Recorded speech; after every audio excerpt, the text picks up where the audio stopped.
Hey photography, welcome to week 3.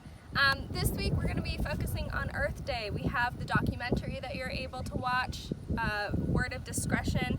It says 12 and older, just so you know. Make sure your parents approve the documentary before you watch it. And then we also have the panel, the Earth Day panel on Wednesday. So this week all of my lessons are going to be about Earth. Woohoo! We're here. Alright, so this week you're supposed to represent Earth Day in a photo. And I put a minimum of one photo, but you're allowed to do more than one. So I'm outside my house, and this is just a pond that I'm going to shoot out. I am shooting at manual mode. I'm going to be changing some things. What will stay the same is my exposure set at 0. I really don't like to mess with that too much. Unless it's really dark, then I might bump that exposure up. But I have no clue what time it is. But the sun is almost directly above me, so it's sometime around 2 or 3, something like that. And then my f-stop, I'm going to be changing that. But right now I have it at 5.7. I might leave it, I might not. So here we go. I am going to shoot some close-ups in faraway areas, and let's do that. Alright, so remember how I said we need to be working at different angles? You guys still did some of the same things you were doing before we went to virtual, where you see something, you go, you click, you take a picture. And that picture might be perfectly fine.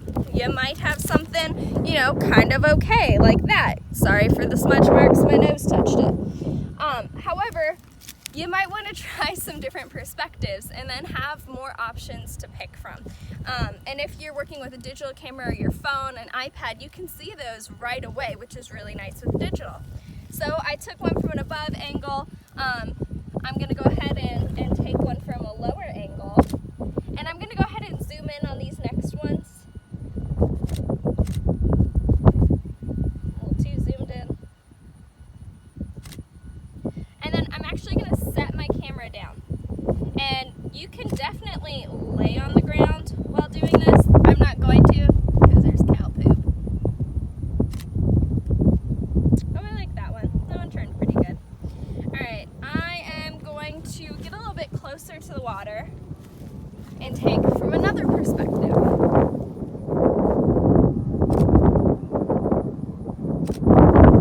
I liked the one on the ground the best so far.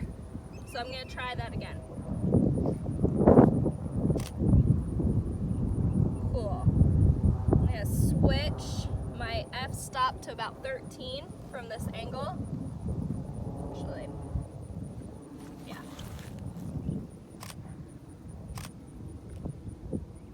It's a little too low.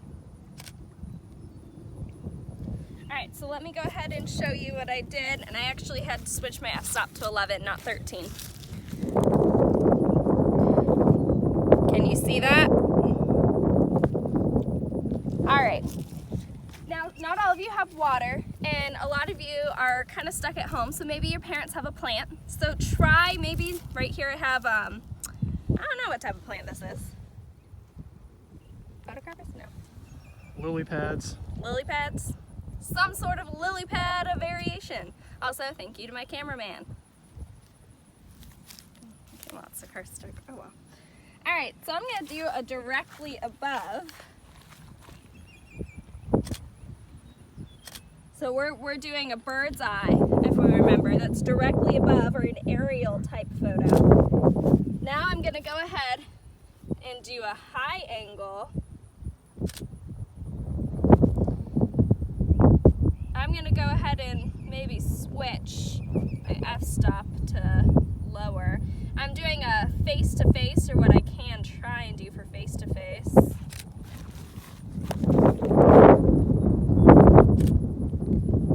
Alright, I'm now going to do a below. I can't really do too much of a bird's, just so you know. I'm going to fake it. That's pretty cool.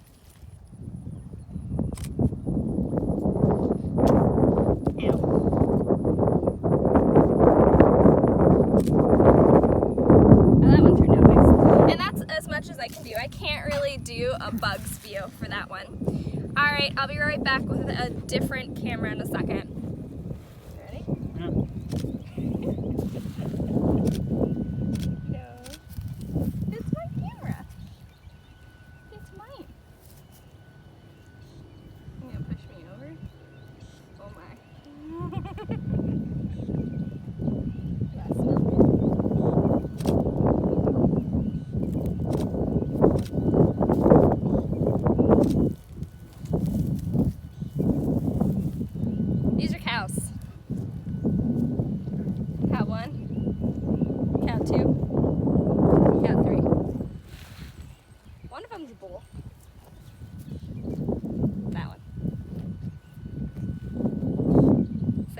house. Leave me alone.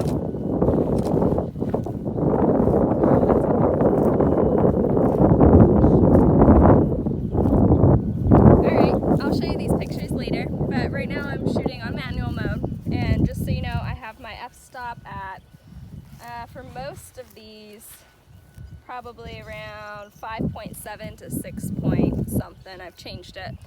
My exposure at 0, it's really bright out. I could probably bump it down to negative, but not really needing to. And then for my ISO, I have 160. I prefer keeping mine a little bit on the low side, but that's just my preference. Alright, so I'm now going to go ahead and shoot with my iPad. A lot of you guys kept commenting that you don't have a camera. You don't need to have a DSLR or a point and shoot camera or an SLR or even a film camera. So you can use your iPads, your phones, your mom, dad's, cousins, uncles, dog's phone, whatever you got at home. That's perfectly fine and acceptable, especially with the cameras we now have. They're just as good almost as any point and shoot, especially if you have the newer, cell phones, which a lot of you I know do. 7th graders, you have iPads. Use an iPad if you've got one. You're more than welcome to. I'm not gonna really know what you're using unless you tell me. I might be able to tell on some of those really nice DSLRs, but that's about it. All right, so I'm gonna shoot right now with my iPad. I just have it on photo mode. You can't really do too much unless you've got, one of the newer iPhones or Samsungs where you can do portrait or 360 and stuff like that. Mine's none of those. So just gonna shoot with this. So it's more important that I'm paying attention to what I'm doing. Here's a tree. Hello, oak tree. It actually has a mockingbird nest up there, so if we hear some noises, I'm gonna skedaddle. Skedaddle. Here we go. Alright, I'm going to, because I couldn't before, do my bug's eye view, which as you guys remember is straight from below. Get my weird squat stances.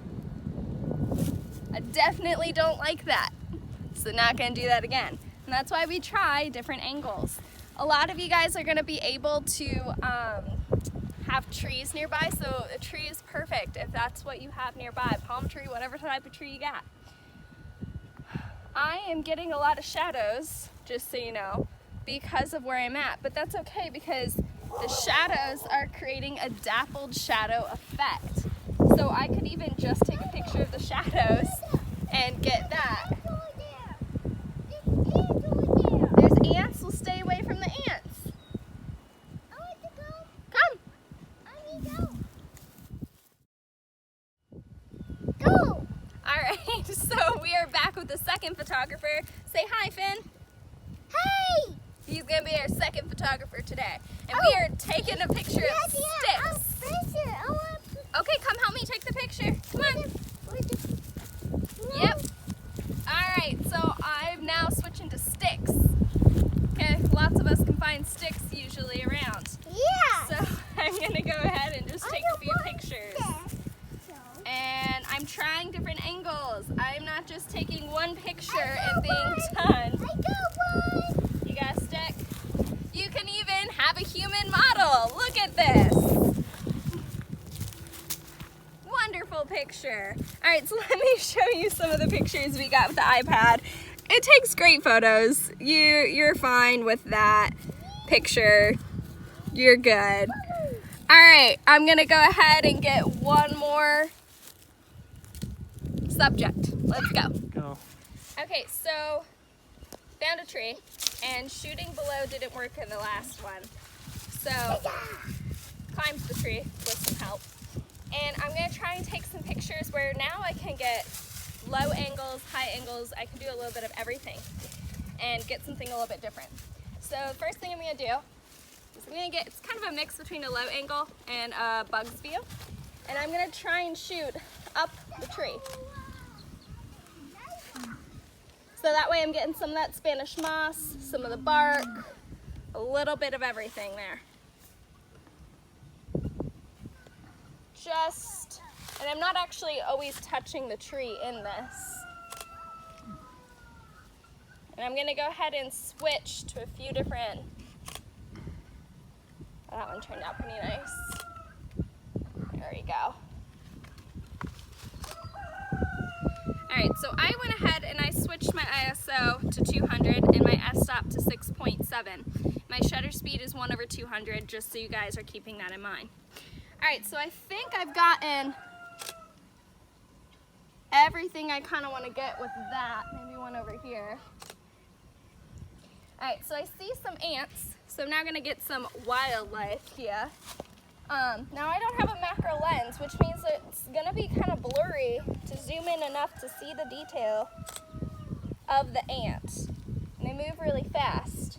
So, where's some more? They hid from me. If they come back, I'll go ahead and do that. Alright, so what I'm going to go ahead and do now is get some bugs, some bird eye view looking straight down from a tree. Let me do it right here so that way you guys can see. I realize I'm pointing the camera nowhere where you can see. While I'm doing this, just so you know, I'm looking through my viewfinder and I'm zooming in and zooming out. So that way I can try one far away, one a little closer, a little closer, a little closer. Those are actually some really cool shots where I'm getting the trunk of the tree. Those are nice. I'm now going to go ahead and do my from below this way.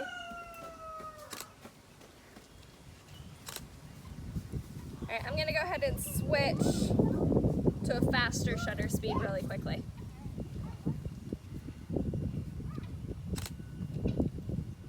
Much better.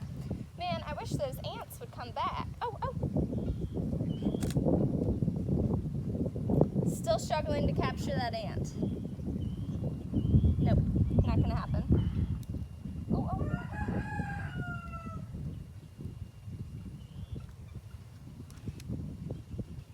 Alright, well, I'm gonna go ahead and instead just do a close-up of the bark so we can just see that. Because that's another great, lots of texture shot.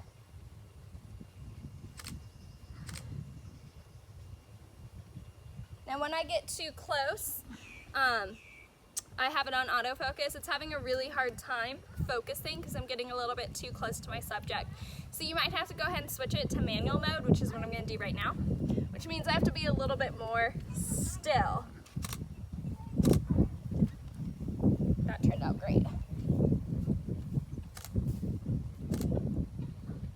And yeah, that is working out much better being in manual focus because the camera isn't trying to auto correct. And I see an ant. Whoop whoop.